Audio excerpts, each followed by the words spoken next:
बस सुबह सुबह मॉर्निंग में जब लोग आप आते हो ना, तब बिल्कुल नाश्ता वास्ता करके आते हो, सारे पता नहीं इधर उधर के क्वेश्चन पूछना शुरू कर लेते हो, और अब आते आते लो टेम्परेचर की वजह से सब शांत हो जाते हो और समझ में आता है कि हाँ, this is the way we should study.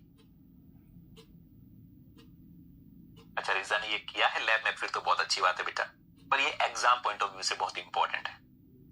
अब दोस्तों, फेज वेक्टर, उनके बारे में थोड़ा सा लिख लो कि phase vector mainly lambda phase से या T4, T5, T7 फेज से ऑब्टेन किए जा सकते हैं, और इनकी इंसर्ट कैपेसिटी आप लिख सकते हैं, it is up to, you can write up to 25 kb, up to 25 kb तक हो सकता है। मोस्ट ऑफन 10 kb के आसपास में ट्रांसजीन का इंसर्शन होता है, but it may be up to 25 kb।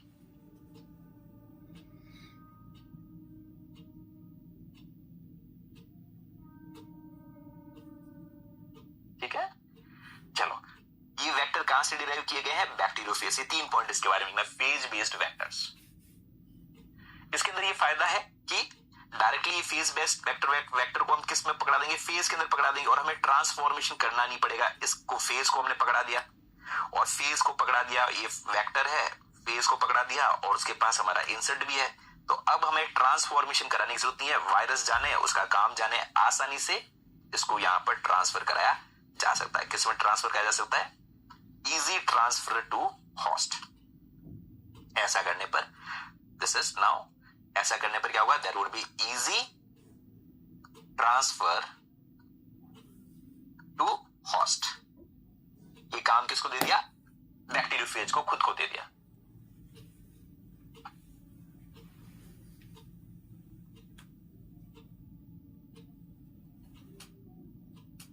अच्छा, रास्ता नहीं मिलता है, इसलिए कोई बात नहीं बेटा। तो easy transfer to host by virus. अगर इस यहां पर आपको आर्टिफिशियल कॉम्पिटेंस जनरेट करने की जरूरत नहीं है। इसके बारे में कोई ज्यादा विशेष बात नहीं है। स्पेशली इन फेज में से भी सबसे ज्यादा इस्तेमाल किसका होता है? लैम्डा फेज का। तो लैम्डा फेज के बारे में थोड़ी बहुत जानकारी आपको पता होगी, लेकिन फिर मैं वापस बता देता हूं।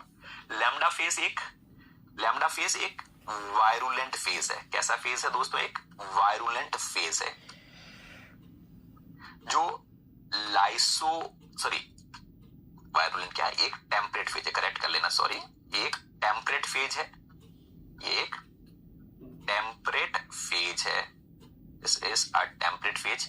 टेम्परेट फेज उसे कहा जाता है जिसके पास लाइसोजेनिक साइकिल करने की एबिलिटी होती है। लाइसोजेनिक साइकिल भी कर सकता है, और ये लाइटिक साइकिल भी कर सकता है। इसका मतलब इसमें लाइसोजेनिक साइकिल के जीन्स को आप हटा भी दो और उसकी जगह पर इंसर्ट ऐड भी कर दो, तो कम से कम लाइटिक साइकिल तो करेगा ही करेगा।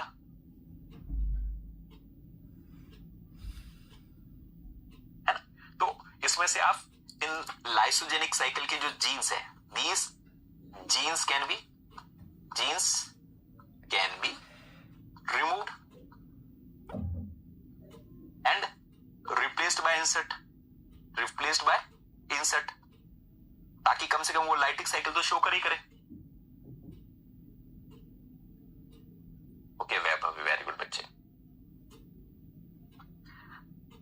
तब तो जिन्होंने एक्सपेरिमेंट किया उनको समझ में आया होगा कि जो मैं पढ़ा रहा हूं वह उसी तरीके के रिजल्ट्स एग्जाम आपको लैब में देखने को मिलते हैं। चलो, जो लैम्डा फेज में कई सारे wide range of lambda based vectors देखने को मिलते हैं। लैम्डा से डीएनए को आइसोलेट करना बड़ा आसान है, क्योंकि उसके पास होता क्या, लैम्डा फेज का कोई सेल वॉल वगैरह तो है नहीं, सिर्फ आपको डीएनए आइसोलेट करना है। तो डीएनए को आइसोलेट करने का सबसे सिंपलेस्ट तरीका क्या है कि इसके अंदर डीएनए है और से आपको डीएनए आइसोलेट करना है। तो सिंपली आपको क्या करना है? प्रोटीएज का ट्रीटमेंट दो, प्रोटीएज का ट्रीटमेंट देना, सीधा प्रोटीएज का ट्रीटमेंट दो, सब समस्या हट गई। प्रोटीएज का ट्रीटमेंट दो, प्रोटीएज ट्रीटमेंट देते ही आपके पास प्रोटीन तो डिग्रेड हो गया, और पीछे आपके पास क्या आ गया? डबल स्ट्रैंडेड डीएनए आपको अवेलेबल हो गया।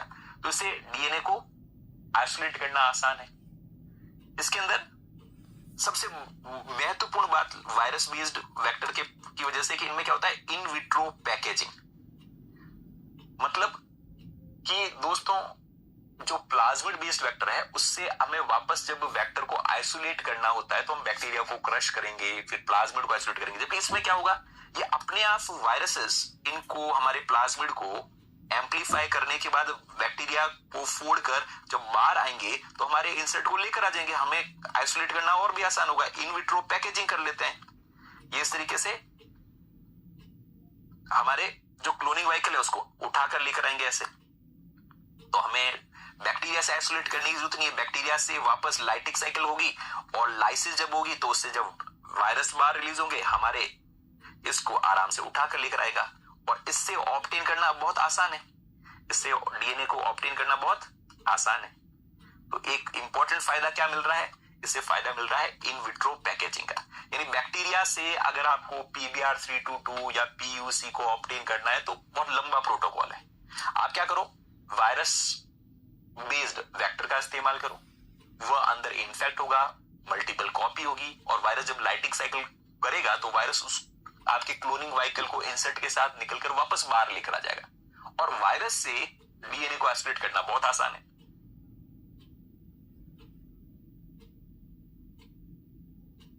ठीक है, तो हाई एफिशिएंसी से इन विट्रो पैकेजिंग वाला फायदा यहां पर है। इसका जीनोम साइज लगभग लैम्डा फेज का कितना होता है, 48.5 kb के आसपास। So the size of DNA is around 48.5 kb। चलो बच्चों आगे बात करते हैं। अब हम काम की बात सिर्फ इतनी सी है कि लैम्डा फेज में एक एक्स्ट्रा फायदा मिलता है इन विट्रो पैकेजिंग, यानी सिर्फ हमारा डीएनए एम्पलीफाई भी नहीं होता, वो गिफ्ट बॉक्स में पैक होकर आता है बैक्टीरिया से बाहर। और गिफ्ट बॉक्स में पैक करना है तो हमें सिर्फ गिफ्ट बॉक्स को फाड़ना है और वहां से ऑब्टेन करना है। ठीक है, चलो अब लैम्डा बेस्ड वेक्टर भी वापस दो तरीके के हो सकते हैं। एक कहलाते हैं दोस्तों इंसर्शन वेक्टर और दूसरे कहलाते हैं रिप्लेसमेंट वेक्टर। इंसर्शन वेक्टर के अंदर क्या कहता है कि लैम्डा फेज है, उसके अंदर जो एग्जिस्टिंग डीएनए है उसके बीच में ही हम हमारा उसको कट करेंगे और कट कर कर उसके बीच में ही हम हमारा डीएनए इंसर्ट करेंगे। पर इससे हम क्या करेंगे, ज्यादा बड़ी साइज का डीएनए इंसर्ट नहीं कर पाएंगे। सो इसके बीच के अंदर ही हम हमारा इंसर्ट है वह ऐड करने की कोशिश करेंगे। तो ऐसे ये हमारा इंसर्ट है और इस इंसर्ट को कहां पर ऐड करने की कोशिश करेंगे, लैम्डा के खुद के डीएनए के अंदर। तो ये लैम्डा फेज का डीएनए है, उसको कट करेंगे और उसके बीच में इंसर्ट ऐड करेंगे। पर इसमें इंसर्ट साइज या हम कह सकते हैं इसके अंदर क्या होगा, स्मॉल इंसर्ट साइज होगी, काफी ज्यादा बड़ा, क्योंकि बहुत ज्यादा डीएनए इंसर्ट करते फिर उस फेज में पैक ही नहीं होगा, फेज के हेड में पैक ही नहीं होगा। हम ये चाहते हैं कि ये इसमें पैक भी तो होना चाहिए। तो इसमें पैक होने के लिए साइज को स्मॉल रखना जरूरी है। तो इंसर्शन वेक्टर्स में क्या कहते हैं कि आप जो एग्जिस्टिंग लैम्डा फेज का डीएनए उसको कट करो, उसके बीच में आप अपना इंसर्ट ऐड करो। इससे क्या होगा कि अब साइज काफी बढ़ जाएगी, बहुत ज्यादा डीएनए इंसर्ट नहीं कर सकते हो, आप सिर्फ स्मॉलर साइज का डीएनए इंसर्ट कर सकते हो। इसका एग्जांपल क्या है, लैम्डा ज़ैप, लैम्डा जीटी, ये इसके एग्जांपल है किसके, इंसर्शन वेक्टर के। समझ में क्या नहीं आ रहा है बेटा, सफलता ये सिर्फ लिखना है। जब भी तुम्हें कुछ लिखना होता है बच्चों तो तुम्हें कहना हमें समझ में नहीं आ रहा, वाह सिर्फ यही तो लिखना है। मतलब इससे आसान क्या चीज होगी, लैम्डा फेज है उसको टुकड़ा तोड़ो, बीच में अपना इंसर्ट कर दो, ऐसे वेक्टर को क्या कहेंगे आप, इंसर्शन वेक्टर कहेंगे।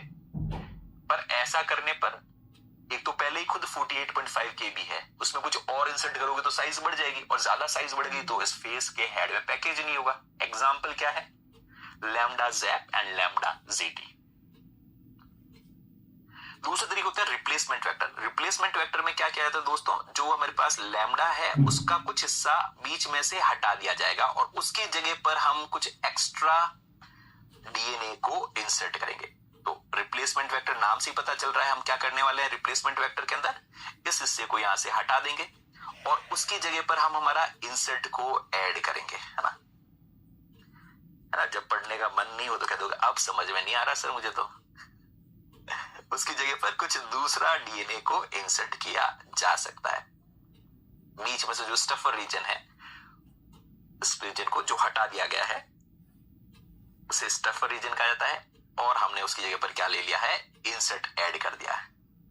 तो जो बीच में फालतू का रीजन है जिसे हम स्टफर कहते हैं, इस रीजन को क्या कहते हैं, स्टफर फ्रेगमेंट। जो स्टफर फ्रेगमेंट है उसको यहां से हटा दिया गया और उसकी जगह पर क्या लेकर आ गए, हम इंसर्ट लेकर आ गए। उसकी जगह पर इंसर्ट लेकर आ गए, यानी बीच की जगह को खाली कर दी और उसकी जगह पर हमने हमारा इंसर्ट ऐड कर दिया। तो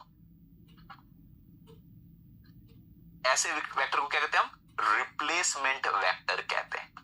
ठीक है।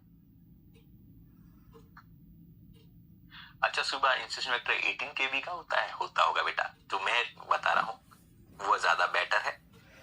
इंसर्ट साइज कब तक कर सकते हैं आप, 10 KB तक कर सकते हैं। चलो बच्चे, अब रिप्लेसमेंट वेक्टर में क्या हुआ, बीच का डीएनए को हटा दिया, स्टफर रीजन को, उसी जगह पर नया डीएनए इंसर्ट कर दिया। इससे कंपैरेटिवली बड़ी साइज का डीएनए, इंसर्ट साइज लगभग इवन अप टू 23 KB तक का डीएनए है, वह आप इंसर्ट कर सकते हो। ठीक है। रिप्लेसमेंट वेक्टर के एग्जाम्पल कौन से हो गए, lambda EMBL3, lambda EMBL4, lambda dash, ये किसके एग्जाम्पल है, these all are example of replacement vector। ठीक है बच्चों।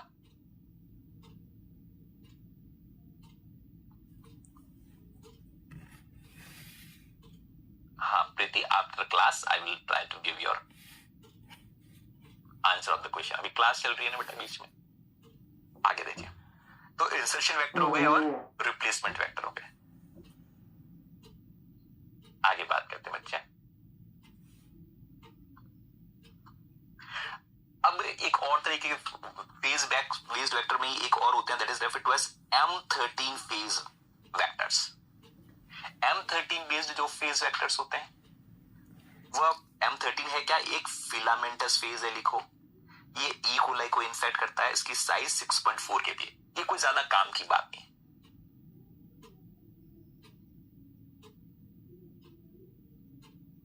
हाँ, इंसर्शन से रिप्लेसमेंट बेटर बढ़िया हुआ ऑब्वियसली, क्योंकि वहां साइज ज्यादा इंसर्ट कर सकते हैं। उससे भी बढ़िया चीज आएंगे, कॉस्मेट भी आएगा, चिंता मत करो, है ना।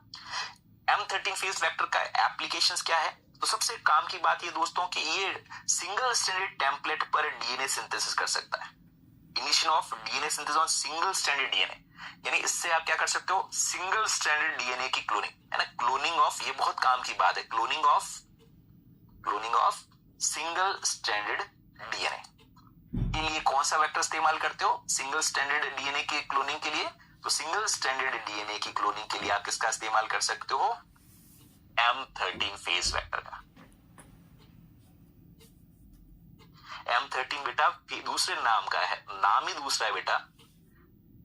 वो लैम्डा फेज था, ये M13 फेज है। तो M13 फेज एक अलग फेज हुआ ना बच्चे, के अंदर कुछ M13 इज अ डिफरेंट, नाम ही लिखा है M13 फेज वेक्टर, वो लैम्डा फेज वेक्टर्स थे। So cloning of single stranded DNA, और ये सिंगल स्ट्रैंडेड डीएनए की क्लोनिंग कहां पर करनी पड़ती है, ध्यान रखना, डीएनए सीक्वेंसिंग के लिए, है ना। डीएनए सीक्वेंसिंग के लिए अगर आपको डीएनए सिंगल स्ट्रैंडेड डीएनए चाहिए तो उसके लिए कौन सा वेक्टर लेंगे, M13 लेंगे। उसके अलावा ये म्यूटाजेनेसिस ऐसे के लिए भी इस्तेमाल किया जा सकता है, म्यूटेशन को स्टडी करने के लिए। प्रोब जनरेशन के लिए भी इसका इस्तेमाल किया जा सकता है। एक और टेक्निक है that is referred to as protein, अभी इसके बारे में डिटेल में पढ़ेंगे। अभी प्रोटीन इंटरेक्शन की एक टेक्निक है, प्रोटीन इंटरेक्शन, और प्रोटीन डीएनए इंटरेक्शन की एक टेक्निक है, प्रोटीन डीएनए इंटरेक्शन की एक टेक्निक है जिसका नाम है phase display technique. Protein DNA interaction की एक टेक्निक है जिसका नाम है फेज डिस्प्ले टेक्निक। उसके लिए भी हमें डीएनए चाहिए होता है, तो वो सिंगल स्ट्रैंडेड डीएनए हम कहां से प्रोड्यूस कर सकते हैं, M13 फेज से। तो M13 बैक्टीरियोफेज के बारे में इंपॉर्टेंट बात, फिलामेंटस बैक्टीरिया है। सबसे महत्वपूर्ण बात यह है, ये सिंगल स्ट्रैंडेड टेम्पलेट से डीएनए बनाया जा सकता है। सिंगल स्ट्रैंडेड डीएनए आपको कहां पर चाहिए होता है, क्लोनिंग के लिए। सीक्वेंस क्लोनिंग कहां चाहिए, सीक्वेंसिंग के लिए, डीएनए सीक्वेंसिंग के लिए। ठीक है, तो ये बात नोट डाउन करो। इसके बाद हम आगे बात करते हैं। देन फ्रेंड्स, कॉस्मिड्स हम कह सकते हैं कि लैम्डा फेज की कॉस साइट होती है और बैक्टीरिया का बाकी का हिस्सा, प्लाज्मिड वाला हिस्सा लिया जाता है। तो कॉस्मिड वेक्टर के अंदर आप देख सकते हो इसमें एम्फिसिलिन रेजिस्टेंस जीन भी है, इसमें पॉलीलिंकर यानी और मल्टीपल क्लोनिंग साइट भी प्रेजेंट है, जो कि लैगजेड से लिया जा सकता है, लैगजेड डैश से लिया जा सकता है। एक एक्स्ट्रा बात है कि there is a cos site. Extra बात क्या है? कॉस साइट है। सो कॉस साइट कहां से ली गई है? लैम्डा फेज से ली रखी है। ठीक है, इससे क्या फायदा हुआ कि कॉस साइट की वजह से अब ये वायरस के हेड में पैक हो पाएगा। श्वेता करेंगे डीएनए सीक्वेंसिंग जब क्लास आएगी उसकी, है ना? तो अभी थोड़ी बता सकते हैं डीएनए सीक्वेंसिंग कैसे करते हैं, वो पढ़ेंगे आगे बेटा, चिंता मत करो।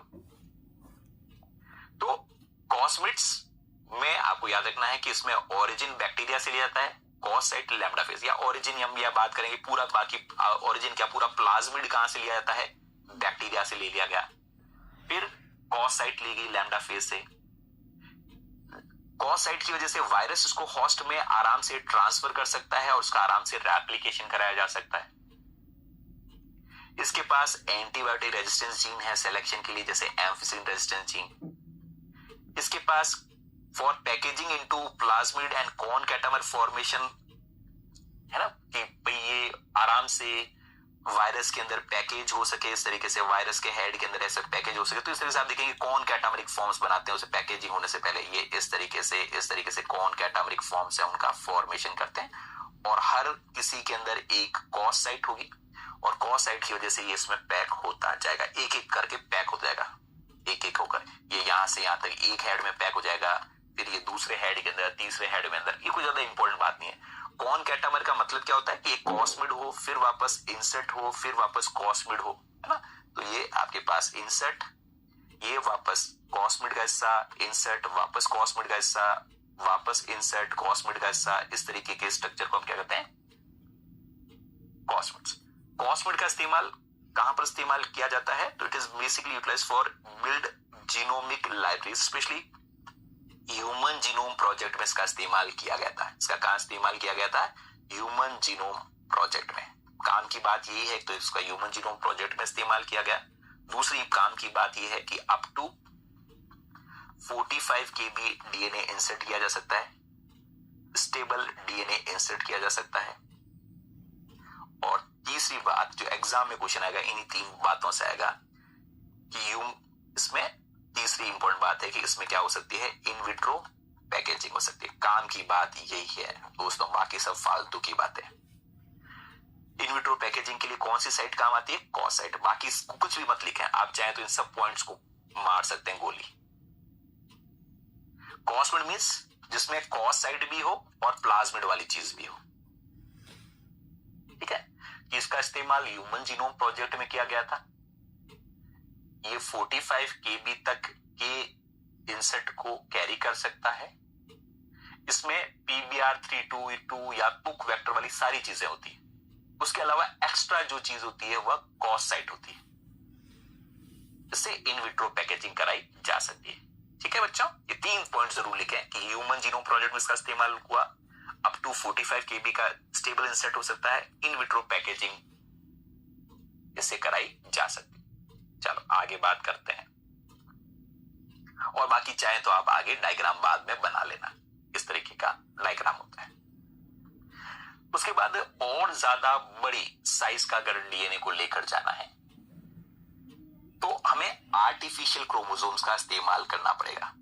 तो artificial chromosomes these are large vectors, ये कंपैरेटिवली या ये कह सकते हैं कैन कैरी लार्ज इंसर्ट्स, बड़े साइज के इंसर्ट को ये कैरी कर सकते हैं।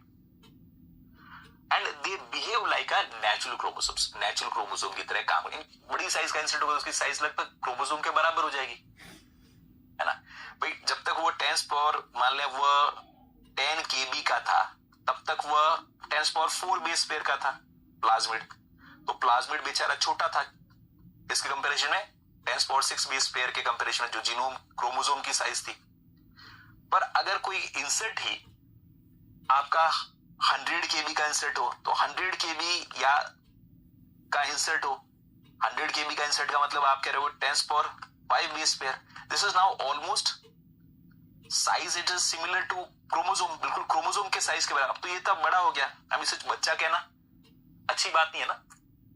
18 साल का कोई हो गया है तो अब तो एडल्ट्स में काउंट होगा ना। तो हम कह रहे हैं 100 kb का इंसर्ट यानी 1 × 10⁵ बेस पेयर, 300 kb का इंसर्ट यानी 3 × 10⁵ बेस पेयर, 1 MB का इंसर्ट है ना।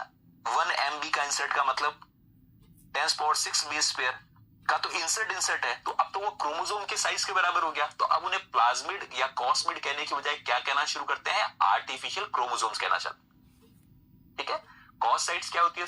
कॉस साइट्स ऐसी साइट होती है जो लैम्डा फेज पहचानता है, जिसकी वजह से उसके कैप्सिड में उस डीएनए को पैकेज कराया जा सके। कोहेसिव साइट चिपक कर सर्कुलर हिस्सा बनता है ना। लैम्डा फेज जैसे इंसर्ट करता है अपने डीएनए को बैक्टीरिया में, तो वो डीएनए अंदर जाकर ऐसे सर्कुलराइज हो जाता है और चिपक जाता है। किसकी वजह से? कॉस साइट की वजह से। और इसी कॉस साइट की वजह से लैम्डा फेज का डीएनए पहचाना जाता है पैकेजिंग के लिए। एग्जाम्पल क्या क्या है? जैसे bacterial artificial chromosome, yeast artificial chromosome, mammalian artificial chromosome, human artificial chromosome, P1 derived artificial chromosomes. ठीक है, तो इनके एक एक करके इनके बारे में पढ़ते हैं हम। दोस्तों, बैक्टीरियल आर्टिफिशियल क्रोमोसोम के बारे में इंपॉर्टेंट बातें क्या क्या वो लिखें आप। बैक्टीरियल आर्टिफिशियल क्रोमोसोम में insert size it may be up to 300 kilo base pair है ना। उससे छोटा होता तो pack P1 derived artificial chromosome होता तो उसमें even it may be up to 150 kilo base pair है ना। लेकिन उससे भी ज्यादा बड़ा साइज 300 किलो बेस पेयर तक का इंसर्शन कराना है तो आप क्या ले सकते हो? Bacterial artificial chromosome. Bacterial artificial chromosome के अंदर काम की बात नोट डाउन करें कि इसमें ओरिजिन कहां से लिया गया है? एफ प्लाज्मिड से ले रखा है। ओरिजिन कहां से लिया गया है दोस्तों? F plasmid. एफ प्लाज्मिड खुद काफी बड़ा होता है तो उसका ओरिजिन इस बार लिया गया है। तो ओरिजिन एफ प्लाज्मिड से लिया गया है। रेगुलेशन ऑफ कॉपी नंबर यानी बेसिकली यहां पर लो कॉपी नंबर होता है, लो कॉपी नंबर होता है, लो कॉपी नंबर होता है। रेगुलेशन करने के लिए 2 जीन्स काम में आते हैं, यानी कॉस्मिड एक बैक्टीरिया में 30-40 कॉपी हो सकती है, बुक वेक्टर की भी एक बैक्टीरिया में 30-40 कॉपी हो सकती है, पर बैक्टीरियल आर्टिफिशियल क्रोमोसोम की इतनी ज्यादा कॉपीज नहीं होगी, हद से 1 या 2 कॉपी हो सकती है पर बैक्टीरिया। इतनी लो कॉपी नंबर को मेंटेन कौन करके रखते हैं? 2 जीन्स, पार A1 जीन और par B genes, they maintain low copy number. इनके पास भी एंटीबायोटिक रेजिस्टेंस जीन होता है, basically that is ampicillin resistance gene, ampicillin वाला। लैग-जेड इनएक्टिवेशन वाला जीन भी होता है, यानी इनके पास भी लैग-जेड प्राइम जीन होता है, जिसकी वजह से ये ब्लू व्हाइट स्क्रीनिंग की जा सकती है। बैक्टीरियल आर्टिफिशियल क्रोमोसोम का ये फायदा है कि इट इज वेरी स्टेबल, जो इंटीग्रेशन है वो बहुत ज्यादा स्टेबल होता है और 300 kb तक का डीएनए इसमें रखा जा सकता है। और नाउ डेज इसका इस्तेमाल किसमें किया जाता है? ह्यूमन जीनोमिक लाइब्रेरी को मेंटेन करने के लिए। पहले बैक्टीरियल आर्टिफिशियल क्रोमोसोम को इस्तेमाल किया जाता था, पर जैसे पहले कॉस्मिड्स का इस्तेमाल किया जाता था, पर जैसे ही बैक्टीरियल आर्टिफिशियल क्रोमोसोम आए अब इनका इस्तेमाल किया जाता है, क्योंकि एक तो इसमें बड़ी साइज को आप क्लोन कर सकते हो और दूसरा स्टेबली इंटीग्रेट करके रखा जा सकता है। बस अब तो 2 स्लाइड्स और बची है बेटा रोजी, 10:45 पर हो जाएगी अपनी क्लास। उसको नोट डाउन किया आपने? अब तो क्या है, ईस्ट आर्टिफिशियल क्रोमोसोम, बस खत्म हो जाएगा।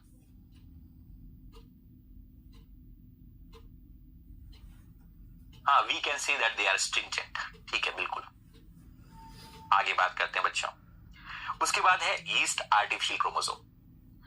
ईस्ट आर्टिफिशियल क्रोमोसोम में इवन 1 MB तक की साइज को इंसर्ट कराया जा सकता है। इसमें ई कोलाई का ओरिजिन भी है और ईस्ट का ओरिजिन भी है। ईस्ट के ओरिजिन को ऑटोनोमस रेप्लिकेटिंग सीक्वेंस भी कहते हैं। क्या कहते हैं? ईस्ट के ओरिजिन को ऑटोनोमस रेप्लिकेटिंग सीक्वेंस है। इसमें ऑटोनोमस रेप्लिकेटिंग सीक्वेंस है, ARS है ईस्ट का। इसका ये शटल वेक्टर की तरह काम कर सकता है। पहले ईस्ट में खूब सारी कॉपीज बना दो और बाद में इसको बैक्टीरिया में ट्रांसफर कराया जा सकता है। लो कॉपी नंबर का मतलब 1 या 2 कॉपी पर बैक्टीरियम बेटा, है ना। हाँ, बाद में भी नोट कर सकते हो आप। Well good. कि इसमें ई कोलाई का ओरिजिन भी है, ईस्ट का ओरिजिन भी है। इसके अलावा ईस्ट से इसका सेंट्रोमियर और टीलोमियर वाली सीक्वेंसेस भी है, जिसकी वजह से ईस्ट में ये नॉर्मल क्रोमोसोम की तरह काम कर सकता है। तो आप देख सकते हो यहाँ पर एक टीलोमियर वाली सीक्वेंस भी है, इधर भी एक टीलोमियर वाली सीक्वेंस है, बीच में एक सेंट्रोमियर वाली सीक्वेंस है। इस डीएनए को यहां से और यहां से कट करोगे तो अब ये किस तरीके से ऐसे काम करेगा, ये ऐसे क्रोमोसोम की तरह काम करेगा कि इसके किनारे पर क्या आ जाएगा, इधर की तरफ भी टीलोमियर आ जाएगा, इधर की तरफ भी टीलोमियर आ जाएगा और बीच में क्या आ जाएगा, सेंट्रोमियर। ईस्ट में इसको नॉर्मल सर्कुलर की बजाय क्रोमोसोम की तरह काम कराया जा सकता है। इसके पास सेलेक्टेबल मार्कर जीन होता है दोनों होस्ट के लिए। फॉर एग्जांपल यहां पर आपके पास there is a selectable marker gene, one most common selectable marker gene is referred to as SUP4। और SUP4 मार्कर की वजह से, जिसके अंदर हम SUP4 मार्कर में अगर ये फंक्शनल है, अगर फंक्शनल है तो व्हाइट कॉलोनी देगा, व्हाइट कॉलोनी ईस्ट देगा। और अगर इसका इंसर्शनल इनएक्टिवेशन हुआ, इंसर्शनल इनएक्टिवेशन, इसके बीच में आपका जीन इंसर्ट हो गया है, इंसर्शनल इनएक्टिवेशन हो गया, तो ये रेड कलर बनाएगा। कैसा कलर बनाएगा, रेड कलर देगा मीडियम में सबस्ट्रेट देने पर। ठीक है, जैसे हम ब्लू व्हाइट स्क्रीनिंग में कहते थे कि इंसर्ट ऐड होता था तो व्हाइट कॉलोनी आती थी, यहां पर इंसर्ट ऐड होने पर रेड कलर की ईस्ट कॉलोनी आएगी, ध्यान रखना। और मार्कर जीन का नाम क्या है, SUP4। अब इससे ज्यादा डिटेल में और SUP4 मार्कर क्या काम करता है उसके बारे में अभी हमें पढ़ने की जरूरत बिल्कुल भी नहीं। सो सेलेक्टेबल मार्कर जीन इसमें SUP4 भी है, उसके अलावा इसके अंदर एक और मार्कर भी है जिसका नाम है URA3। URA3 मार्कर की वजह से, URA3 मार्कर क्या बनाता है, यूरेसिल बायोसिंथेसिस की प्रॉपर्टी प्रोवाइड करता है, यूरेसिल बायोसिंथेसिस की प्रॉपर्टी प्रोवाइड करता है। यानी जो होस्ट सेल होता है वह URA3 माइनस होता है। अगर होस्ट को अपना यूरेसिल बनाना है तो उसके पास ईस्ट आर्टिफिशियल क्रोमोसोम पहुंचना चाहिए। सो ईस्ट आर्टिफिशियल क्रोमोसोम को पहले हम ईस्ट के अंदर मल्टीप्लाई करते हैं और आगे चलकर उसको ट्रांसफर कहां किया जा सकता है, बैक्टीरिया के अंदर। दूसरी इंपॉर्टेंट बात दोस्तों, ईस्ट के अंदर एक से ज्यादा ईस्ट आर्टिफिशियल क्रोमोसोम होते हैं और एक से ज्यादा ईस्ट आर्टिफिशियल क्रोमोसोम होने का मतलब, और वो भी ईस्ट में, रिकॉम्बिनेशन होने की चांसेस है। और रिकॉम्बिनेशन होने का मतलब है कि अब ये there would be an instability रहेगी, अनस्टेबिलिटी हमेशा रहेगी। बैक्टीरियल आर्टिफिशियल क्रोमोसोम का ये फायदा है कि वहां पर स्टेबिलिटी रहती है इंसर्ट की। यहां पर क्या है कि अगर एक से ज्यादा ईस्ट आर्टिफिशियल क्रोमोसोम है तो वो आपस में पेयर कर सकते हैं और पेयर कर उनमें क्या हो सकता है, रिकॉम्बिनेशन हो सकता है। और रिकॉम्बिनेशन वजह से इंसर्शन, ट्रांसलोकेशन और कई सारे फिनोमिनन हैं वो देखने को मिल सकते हैं। स्टेबिलिटी जितनी रहनी चाहिए उतनी स्टेबिलिटी देखने को नहीं मिलेगी। ठीक है, तो काम की बात क्या है कि इसको पहले ईस्ट के अंदर एम्पलीफाई कर सकते हैं। एक ईस्ट में एक से ज्यादा कॉपी रह सकती है, एक से ज्यादा कॉपी होने की वजह से उनमें रिकॉम्बिनेशन भी संभव है। एक बार सफिशिएंट ईस्ट में हमने मल्टीप्लाई कर लिया, फिर आगे फर्दर मैनिपुलेशन के लिए इसको कहां ट्रांसफर किया जाता है, बैक्टीरिया के अंदर। बैक्टीरिया के अंदर इसको हम ऐसा वेक्टर जो ईस्ट में भी क्लोन किया जा सके, बैक्टीरिया में भी क्लोन किया जा सके, ऐसे क्लोनिंग व्हीकल को क्या कहा जाता है दोस्तों, शटल वेक्टर। ठीक है, तो ये बातें नोट डाउन कर लो आप ईस्ट आर्टिफिशियल क्रोमोसोम्स के लिए। इसकी साइज कितनी है, लगभग 11.4 kb। टोटल साइज कितनी है, 11.4 kb का ये पूरा ईस्ट आर्टिफिशियल क्रोमोसोम है।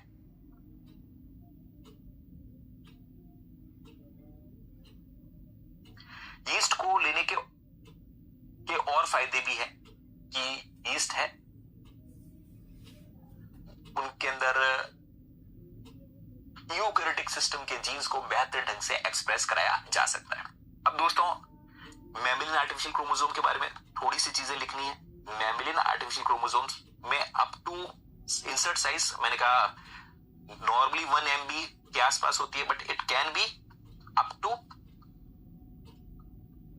10 MB तक का उसमें इंसर्शन कराया जा सकता है।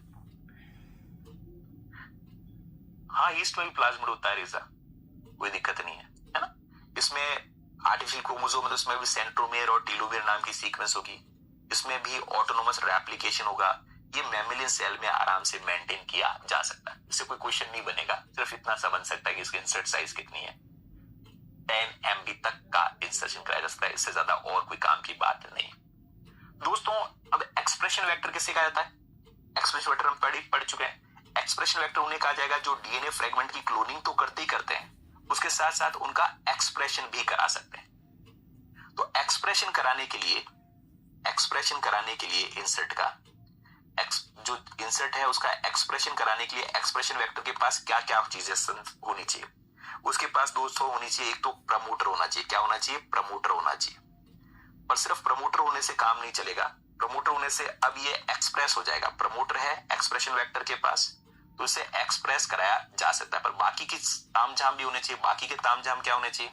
प्रमोटर से तो एक्सप्रेस होगा, पर अगर आपको प्रोटीन बनाना है, प्रमोटर होना चाहिए और टर्मिनेटर होना चाहिए। पर उससे सिर्फ काम नहीं चलेगा, उसके अलावा हमें क्या रखना पड़ेगा? इससे आपके पास एक आरएनए तो बना दोगे आप, पर प्रोटीन बनाना है। यहां से यहां तक इसको एक्सप्रेस करा दिया आपने, सपोज इस जगह से आपने एक्सप्रेशन करा दिया, आरएनए बन गया। तो प्रोटीन बनाना है। प्रोटीन बनाना है तो प्रोटीन सिंथेसिस कहां से होती है? स्टार्ट साइड से स्टॉप साइड के बीच में। उसके अलावा आपको यहां पर क्या ऐड करना पड़ेगा जिसकी वजह से ट्रांसलेशन कराया जा सके? There must be some site that is referred to as ribosomal binding site. Ribosomal binding site को आप शाइन डालगानो सीक्वेंस भी कहते हैं। तो क्या क्या होना चाहिए? प्रमोटर होना चाहिए, टर्मिनेटर होना चाहिए, राइबोसोमल बाइंडिंग साइट होनी चाहिए, ताकि राइबोसोम्स यहां पर आकर बाइंड हो सके और ट्रांसलेशन शुरू किया जा सके, प्रोटीन सिंथेसिस किया जा सके। ठीक है, तो एक्सप्रेशन वेक्टर के अंदर हमारे पास जहां कहीं पर भी हम इंसर्ट करेंगे, इंसर्ट के इधर की तरफ जहां इंसर्ट करने वाले हैं उसके पास एक तरफ प्रमोटर भी होगा, राइबोसोमल बाइंडिंग साइट भी होगी, इधर की तरफ कोई टर्मिनेटर सीक्वेंस भी होगी। सब चीजें हैं, सिर्फ और सिर्फ आपको क्या ऐड करना है? वह डीएनए जिसको क्लोन भी करना है या जिसका एक्सप्रेशन भी कराना, बस वो बीच में इंसर्ट कर लो, सारा काम बन जाएगा। एग्जाम्पल क्या है इसके? एग्जाम्पल है PET वेक्टर्स, PBAD वेक्टर्स, ये एक्सप्रेशन वेक्टर के एग्जाम्पल है। ठीक है, चलो क्या क्या होना चाहिए? प्रमोटर भी होना चाहिए, टर्मिनेटर भी होना चाहिए, राइबोसोमल बाइंडिंग साइट भी होनी चाहिए।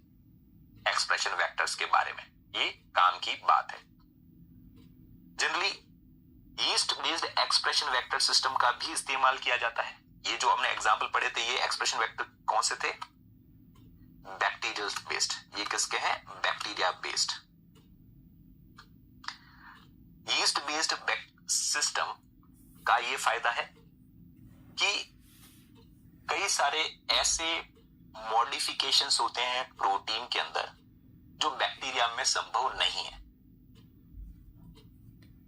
इवन बैक्टीरिया में तो स्प्लाइसिंग भी नहीं होती।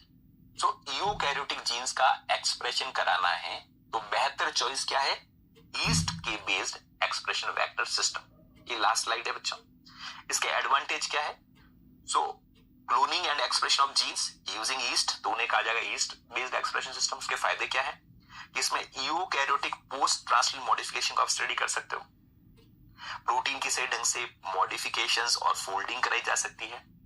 इन वेक्टर्स में क्योंकि ऑटोनोमस रेप्लिकेटिंग सीक्वेंसेस होती है, इसलिए इनको आगे क्लोन भी कराया, मतलब इनकी कॉपी नंबर है वो भी बढ़ाया जा सकता है। ठीक है, तो आज हम यहीं तक पढ़ेंगे एक्सप्रेशन वेक्टर्स के बारे में। ठीक है बच्चों, तो यीस्ट बेस्ड एक्सप्रेशन सिस्टम का क्या फायदा है कि इससे आप यूकैरियोटिक प्रोटीन्स में पोस्ट ट्रांसलेशन मॉडिफिकेशंस और फोल्डिंग है वो भी सही ढंग से करवा सकते हो। बैक्टीरियल सिस्टम को एक्सप्रेशन के लिए इस्तेमाल करेंगे अगर आप यूकैरियोटिक सिस्टम के लिए, तो वहां पर फिर हो सकता है प्रोटीन कई ढंग से फोल्ड ना हो, या प्रोटीन के ऊपर जो ग्लाइकोसाइलेशन या किसी और प्रकार का पोस्ट ट्रांसलेशन मॉडिफिकेशन चाहिए, हो सकता है वो वहां पर ना हो पाए। ठीक है, तो आज की क्लास हम यहीं पर समाप्त करते हैं। कल हम कुछ और बढ़िया बेहतर पढ़ेंगे। Okay, thank you friends.